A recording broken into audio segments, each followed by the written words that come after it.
Hello everyone, good morning. Glory be to God, hallelujah. Today's topic is according to Proverbs 28 verse 9. It states that,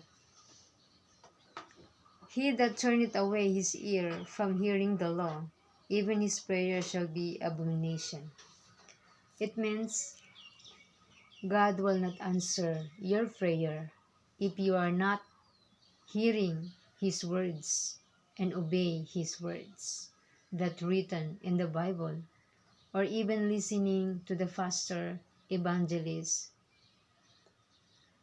prophets, or apostles.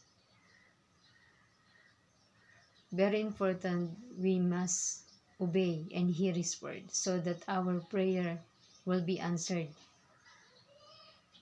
by Jesus. Because the highest form of worship to Jesus is to obey Him, follow Him, and do His will. When you do that, your prayer is guaranteed answered by God.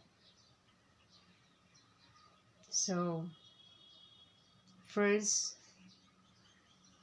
focus and listen to the words of God and obey what is the desire of God so that your prayer will be answered. Thank you, and God bless you.